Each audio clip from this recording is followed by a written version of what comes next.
আসসালামু আলাইকুম, সবাইকে স্বাগতম। প্রিয় শিক্ষার্থী বন্ধুরা, আজকে আমি এই যে আইসিটি বিষয়ের আমরা যখন লজিক ফাংশন সরলীকরণ করি তখন এই ধরনের যদি লজিক ফাংশন থাকে, এখানে বলা আছে 50তম ক্লাস, এটি আমি অল্প অল্প করে আলোচনা করি শিক্ষার্থীদের অনুরোধে। তো এটার আমরা আজকে সরল করব। তো এইখানে আমরা লক্ষ্য করলে দেখতে পাই এ নট প্লাস বি, তার উপরে আবার একটা not plus B plus C not, এবং এই প্রান্ত থেকে ওই প্রান্ত টোটালের উপরে আবার এই টোটাল নটটা, তাই না? তো আমাদের এই অঙ্কটা যখন সমাধান করব তখন ডি মর্গ্যানের উপপাদ্য ব্যবহার করে করতে পারি। ভালো করে লক্ষ্য করি। প্রথমত এই ব্র্যাকেটের অংশটুকু আলাদা এবং এই ব্র্যাকেটের অংশটুকু আলাদা করার জন্য আমরা এই যে উপরে টোটাল নটটা আছে, এই টোটাল নট কিন্তু প্লাসের উপরে আছে। তো প্লাসের উপরে যে টোটাল নটটা ভেঙে এটার উপরে অর্ধেক, এটার উপরে অর্ধেক আনা যাবে, দেয়া যাবে। ডি মর্গ্যানের যে প্রথম উপপাদ্য রয়েছে সেখানে বলা আছে যে যোগের পূরক, মানে কি দুইটা যোগ করে তার উপরে পূরক, তাকে বলা হয় যোগের পূরক সমান পূরকের গুণফল। মানে কি আলাদা আলাদা পূরক করে তার গুণফল। সেই নিয়ম অনুযায়ী আমরা কি করতে পারি, এই অংশটা, এই নিচের অংশটা লিখলাম, লেখার পরে এই নটের অর্ধেক এখানে লিখলাম, আর এই প্লাসের পরিবর্তে ইনটু হবে। আবার এই অংশটা লিখলাম, এর উপরে এই নটের অর্ধেক লিখলাম। আমি আবার বলছি, লক্ষ্য করি, ডি মর্গ্যানের প্রথম উপপাদ্যে বলা আছে প্লাসের উপরে যদি নট থাকে তো প্লাসটা ইনটু করা যাবে। শর্ত হচ্ছে এই নটটা ভেঙে দুইটা ভাগ হবে, যে এদিকে অর্ধেক, এই ইনটুর এই পাশে অর্ধেক আসছে, ওই পাশে অর্ধেক যাবে ডি মর্গ্যানের উপপাদ্য অনুযায়ী। আচ্ছা, এখন এ ডাবল নট সমান এ, এটা তো আমরা জানি, মৌলিক উপপাদ্য অনুযায়ী এ ডাবল নট সমান এ হয়, এটা তো আমরা জানি।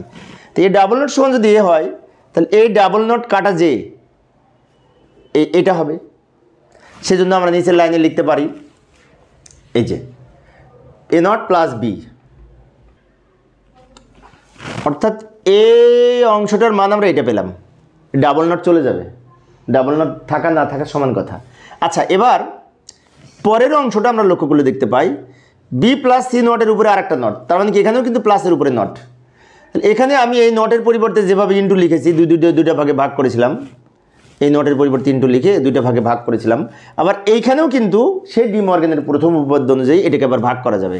কিভাবে ভাগ করব? বি নট আর প্লাসের পরিবর্তে ইনটু আবার সি ডাবল নট।